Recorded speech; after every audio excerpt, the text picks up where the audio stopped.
अलैक्म जी। उम्मीद आप सब खैर खैरियत से होंगे। और आज हम कुछ चीज़ें जो है वो डिस्कस करना चाहेंगे। ठीक है। चीज़ें क्या डिस्कस करना चाहिए कि कुछ हमारे ना क्वेश्चन थे। एक हमारा क्वेश्चन था प्रोटेक्टेड के बारे में। प्रोटेक्टेड के बारे में कुछ कंफ्यूजन है, वो क्लियर करना चाहूंगा। सही है। कुछ चीज़ें मैंने आपको क्लास में बताई थी लेकिन वो अब ऑब्सलीट हो चुकी हैं। ठीक है, बिकॉज डेफिनेटली जब खुद डेवलपमेंट करते थे उसमें तो तकरीबन 2-3 साल हो गए हैं। अब तो सिर्फ बिजनेस ही जो है वो मैनेज करते हैं।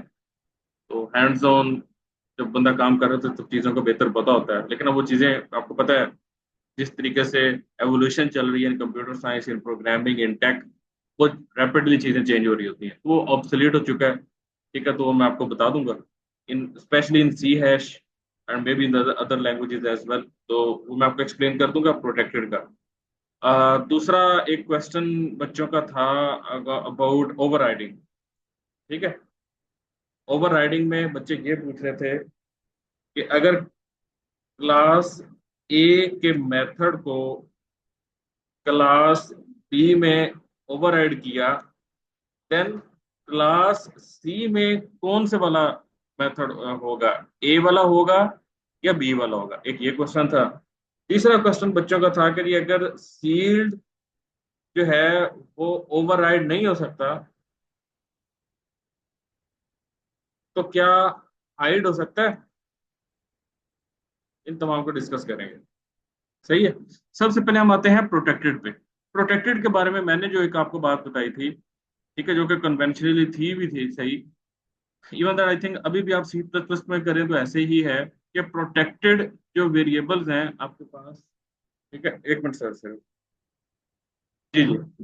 हाँ जी। कैसे साहब? नहीं नहीं, बता रहे सर, एक मिनट मैंने पॉज कर लिया। अच्छा, पहले हमने क्या डिस्कस किया था? हमने ये डिस्कस किया था कि जी मैं यहाँ पे अगर एनोनेट करूँ, मैं कहा जी ये क्लास है ए, इसमें अगर कोई चीज प्रोटेक्टेड है जैसे कि नेम है, तो वो एक क्लास है बी। ठीक है, इसमें तो आएगा। लेकिन अगर एक क्लास होगी सी, सॉरी,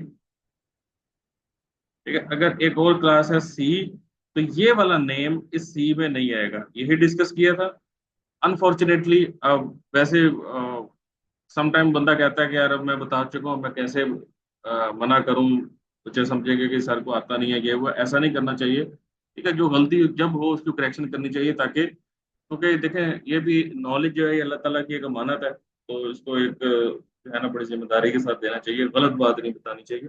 डेफिनेटली जब मैंने इसके ऊपर रिसर्च किया तो ये चीज अब ऑब्सोलीट हो चुकी है। ठीक है, अब क्या होता है मैं आपको समझाता हूँ। अब होता ये है कि अब हमारा प्रोटेक्टेड जो है ना वो तकरीबन वैसे ही काम करता है जैसे पब्लिक करता है। बस वो एक काम, लाइक पब्लिक जो है ना, पब्लिक को आप एक्सेस कर इनहेरिट कर सकते हैं किसी भी लेवल पे। ठीक है, एक मतलब पेरेंट का child, child to child, child से चाइल्ड, चाइल्ड से चाइल्ड ऐसे हो सकता है। प्रोटेक्टेड भी ऐसे हो सकता है, बस दोनों में फर्क पता क्या है? जो प्रोटेक्टेड है ना, इसको आप मेन में एक्सेस नहीं कर सकते, मतलब क्लास से बाहर एक्सेस नहीं कर सकते। ठीक है, ये इस पर्सन की क्लास से बाहर एक्सेसिबल नहीं है। पब्लिक पर्सन की क्लास के बाहर एक्सेसिबल है। ये आपने याद होगा मेन में जाके उसको यूज कर लेते होते थे शुरू शुरू में। सही है। So that is all about protected and about public. तो मैंने इसको देखा प्रोटेक्टिव बनाया, नेम एज जेंडर। ठीक है, ये आपके सामने पर्सन का जो है वो कंस्ट्रक्टर है, ये इसका डिस्प्ले का मेथड है। ओके। अब आपने क्या किया, एम्प्लॉय की क्लास के अंदर दो अलग वैल्यू आईडी और डेजिग्नेशन, इसमें डिस्प्ले के मेथड के अंदर। ठीक है, यहाँ पर एक्चुअल में एक गलती हमसे हो रही है। वैसे आपकी टूल से खुद मैनेज करी हो, यहाँ पे वो बता भी रही है, मैं आपको बाद में बताता हूँ। इसमें देखिए आपने आईडी, डेजिग्नेशन, नेम, ठीक है, इन तमाम को आप यहाँ पे भी डिस्प्ले कर रहे हैं। अब इसमें आईडी और डेजिग्नेशन इसका अपना है। बाकी ये नेम एज जेंडर इनहेरिट करके ला रहा है, अगर आप देखें तो वो तो इनहेरिटेंस हो गई। ठीक है, लेकिन ये इनहेरिटेंस नेक्स्ट लेवल पे भी हो जाती है। ये यहाँ पर भी एक्सेसिबल देखिएगा आपने तमाम, ये तीनों पहले पेरेंट में थे। ठीक है, इसमें पर्सन में, सही है, और उससे ऊपर वाले दो इससे ऊपर वाले में, और ये एंड वाला सॉरी, इस वाले में क्या है, सिर्फ अलाउंस है, अलाउंस सिर्फ इसमें है। तो इट्स मीन जो प्रोटेक्टेड है वो तीसरे चाइल्ड में भी एक्सेसिबल है, कोई मसला नहीं। ठीक है, आप डिस्प्ले करें, डिस्प्ले होगा, इसमें कोई इशू नहीं है। सही है। हाँ, प्रोटेक्टेड वाला जो है वो आप मेन में एक्सेस नहीं कर सकते। मैं आपको बताता हूँ, अभी आप यहाँ से फैकल्टी का ऑब्जेक्ट बना के देखते हैं तो आपके सामने देखिएगा ये सारी डिटेल्स इसने दिखा दी, इट्स फाइन। सही है। तो यहाँ पे अगर हम देखें जी, देखें हम करेंगे फैकल्टी डॉट करके, ठीक है, आपके पास कौन से मेथड एक्सेसिबल हैं। आपके पास फैकल्टी के अंदर जो ये तो प्राइवेट है ना वैसे ही, ठीक है, एक मिनट यार, होल्ड करेंगे, ये प्राइवेट है। सही है। और इसको अगर मैं पब्लिक कर दूं तो ये एक्सेसिबल हो जाएगा।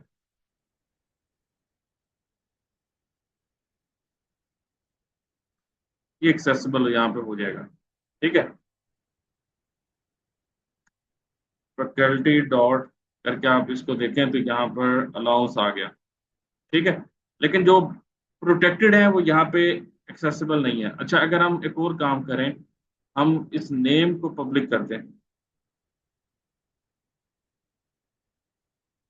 ठीक है, अब जरा देखते हैं कि क्या ये एक्सेसिबल है या नहीं है, क्योंकि यार ये चीजें सारे हिट एंड ट्रायल है, नेम आपके लिए एक्सेसिबल है। यही काम पब्लिक और प्रोटेक्टेड में फर्क है। प्रोटेक्टेड क्लास है, बाहर एक्सेसिबल नहीं है, पब्लिक है। ठीक है, तो ये क्वेश्चन यहाँ तक हो गया, क्लियर हो गया आई होप। ठीक है, नेक्स्ट हमारा क्वेश्चन था, हाँ, ओवरराइडिंग के बारे में। ठीक है, इसका भी मैं आपको कंसेप्ट देता हूँ। ठीक है, अगर एक क्लास है ए, इसमें आपने डिस्प्ले का मेथड लगाया हुआ है। अच्छा, एक पिछली क्लास में एक इशू था, वो इशू ये है बच्चे के डिस्प्ले का मेथड जब पर्सन में पड़ा है ये, ठीक है, आप चाइल्ड में इनहेरिट करके उसको दोबारा डेफिनेशन दे रहे हैं, तो इसके साथ जो है वो आप ड्यू लगाएं। सही है, ये मेथड हाइडिंग होगी, क्योंकि आप या ओवरराइड करें या हाइड करें, जो भी करना चाहें। अगेन यहाँ पर भी फिर आप इस पे भी न्यू लगाएं। ठीक है, उसके अलावा एम्प्लॉय है, हाँ, एम्प्लॉय में भी न्यू लगाएं। ठीक है, और ये तो है ही है। क्यों हमने किया, क्योंकि यार ये पेरेंट में पड़ा है, जब इसने इनहेरिट किया तो या उसको ओवरराइड करवाओ इस बारे को वर्चुअल करके, या उसको हाइड करो। ठीक है, तो हमने हाइड किया तो वार्निंग खत्म हो गई। एक्चुअली वो बैकएंड पे खुद ही कर रहा था और आपको वार्निंग दे रहा था। सही है, तो ये एक क्वेश्चन यहाँ तक क्लियर हो गया।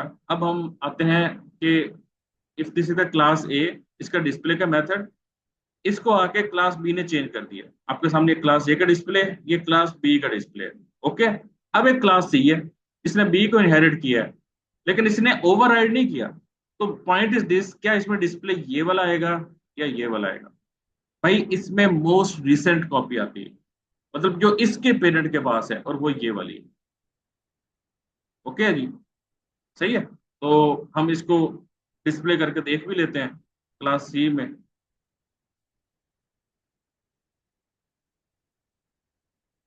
ये देखें, ये क्लास बी का डिस्प्ले का मेथड को डिस्प्ले कर रहा है।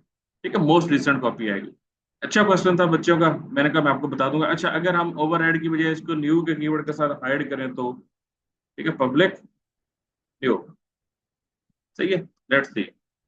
तो फिर भी हमारे पास जो है इसके अंदर जो है वो क्लास बी की ही कॉपी आएगी, ये देखिएगा। ठीक है, तो ये हमारा दूसरा क्वेश्चन क्लियर हो गया। अब तीसरा क्वेश्चन ये था कि क्या जो सील्ड है, अच्छा ये भी क्वेश्चन ये था यहाँ पे। ठीक है, ये आपने डिस्प्ले का मेथड है वर्चुअल। ठीक है, आपने क्लास बी ने एक के इस मेथड को ओवरराइड करके साथ ही सील्ड कर दिया, ओवरराइड किया और सील्ड कर दिया। ओके, अब पॉइंट क्या है कि एक क्लास सी के अंदर आके ये मेथड ओवरराइड तो नहीं हो सकता, ये ओवरराइड नहीं हो सकता, इनहेरिट हो सकता है, मैं कह रहा हूँ, ओवरराइड नहीं हो सकता। तो क्या वो इसको हाइड कर सकता है? बिल्कुल कर सकता है। अभी देखिएगा, मैंने सी के अंदर आके तो ओवरराइड नहीं कर सकता। अगर मैं यहाँ पर लिखूं न्यू ओवरराइड, ठीक है, मैं नहीं कर सकता, उसने करने ही नहीं देना। ये देखो, उसने बता रहा है कि यार ये है ना सील्ड है, बिकॉज इट इज सील्ड, नहीं कर सकते। हाँ, आप इसको हाइड कर सकते हैं, उसमें कोई इशू नहीं। सही है। तो that's end of our story. ये हमारा आज का टॉपिक था डिस्कशन का, जो हम डिस्कस करना चाह रहे थे। ठीक है, आई होप इसमें कोई इशू नहीं होगा। ठीक है, थैंक यू सो मच।